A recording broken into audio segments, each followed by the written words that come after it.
ओले बोंबील कसे साफ करायचे ते आज आपण पाहणार आहोत। हे बघा, हे ओले बोंबील घेतलेले आहेत मी। आपण हे आता विळीवरती कट करूया। खाऱ्या पाण्याचे आणि गोड्या पाण्याचे असे दोन प्रकारचे बोंबील असतात। हा बघा, हा बोंबील मासा। आता आपण डोक्याचा भाग कट करूया। हा बघा, आता हा 96% आपण असा कापून घ्यायचा आणि नंतर खेचायचा की त्यातली पोटातली गाण निघून जाते। आता हे दोन पर कापून घेऊया। नंतर हा पाठीमागे असलेला पर कापूया। हा बघा, आता ह्याच्या शेपटीच्या जवळ एक आहे, तो देखील कापून घेऊया आणि त्याच्यानंतर तोंडाच्या जवळ असलेले दोन पर कापून घेतलेले आहेत। शेपूट कापून घेऊया। याला आता आपण मधोमध चीर देऊया। हे बघा, अशा प्रकारे। बोंबील हा मासा अतिशय गुळगुळीत असतो, हातातून निसटतो। वरच्या भागापासून खालच्या भागापर्यंत चीर द्यायची आहे, अखंडच। बघू शकता तुम्ही। आता याचे दोन भाग करूया। हे बघा, अशा प्रकारे असे बोंबील फ्रायसाठी घ्यायचे असतात। आता हा दुसरा बोंबील देखील कापून घेते मी। सगळे पर कापून घेऊया आपण आधी आणि नंतर शेपूट।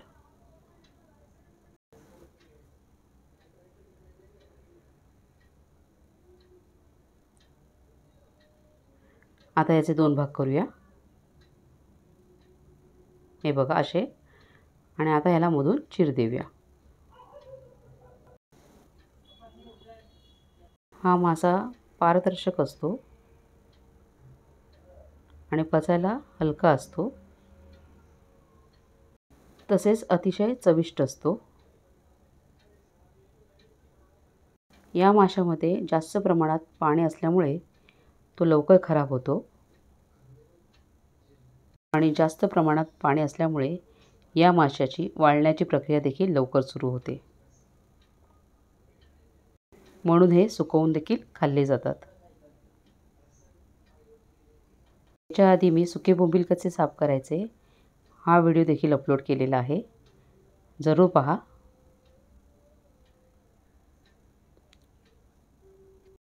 अशाच प्रकारे आपण आता इथे पण चीर देऊया बोंबलाला।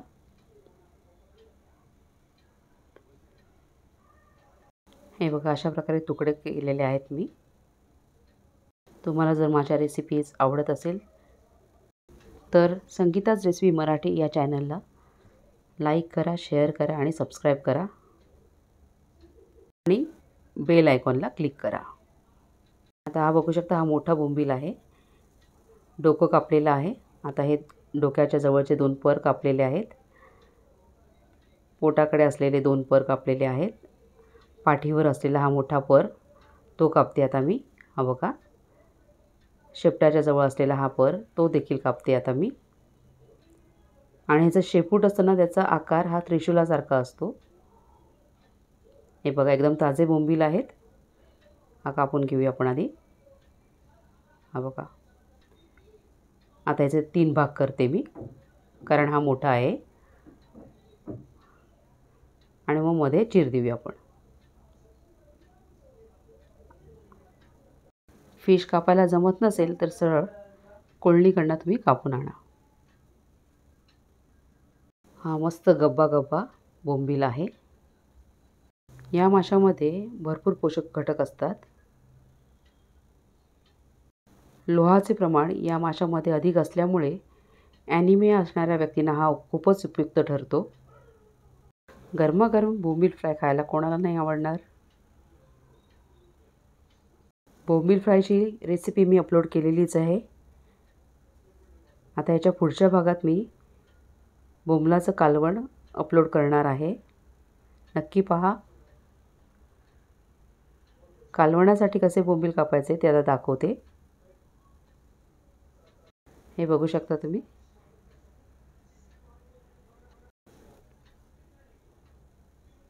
अशा प्रकारे कापायचे आहे। याचे मी 4 भाग करते। हे रश्श्यासाठी कालवणासाठी वापरणार आहे.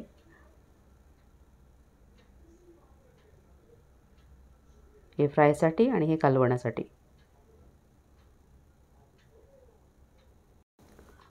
एकूण 8 बोंबील होते, त्यातले मी 5 फ्रायसाठी आणि 3 कालवणासाठी वापरणार आहे.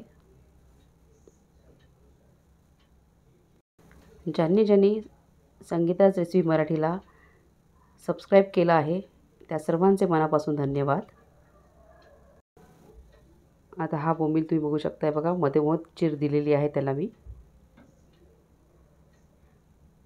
हा बघा, हा असा अखंडसुद्धा तळू शकता तुम्ही, मधोमध भाग न करता. ही बघा, याच्यात ही गाभोळी आहे बोंबलामध्ये.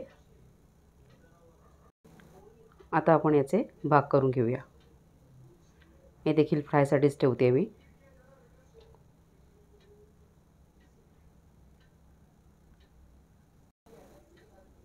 अजून एक राहिला आहे, तो देखील कापून घेते पटकन. हा बघा, याला खवले असे नसतातच.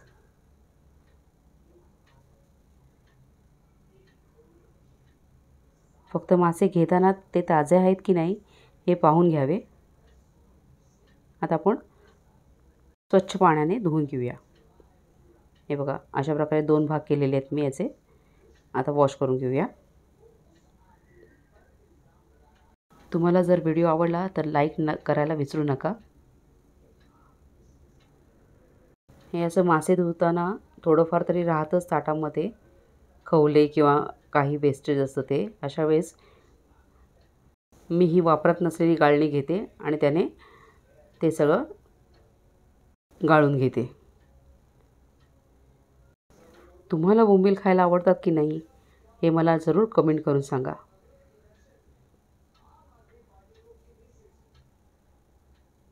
मासे साफ करताना थोडंफार असं काही राहिलेलं असतं वेस्टेज, ते त्यावेळेस काढून घ्यायचं असतं. हे बघा, अशा प्रकारे. बऱ्याच महिन्यानंतर आवाज देत आहे रेसिपीला, तर काही चुकलं तर क्षमा करा. या पुढची रेसिपी माझी असणार आहे हिरव्या चटणीतला बोंबीलचा रस्सा. नक्की पहा. काही सूचना असतील तर नक्की सांगा आणि व्हिडिओला लाईक करा. आपल्या सर्वांना बोंबील खायला आवडतात, पण तुम्हाला माहिती आहे का बोंबलाला खायला काय आवडतं? कमेंट करून नक्की सांगा. 3-4 वेळा पाण्याने आपले बोंबील स्वच्छ धुवून झालेले आहेत. रेसिपी करण्यासाठी तयार.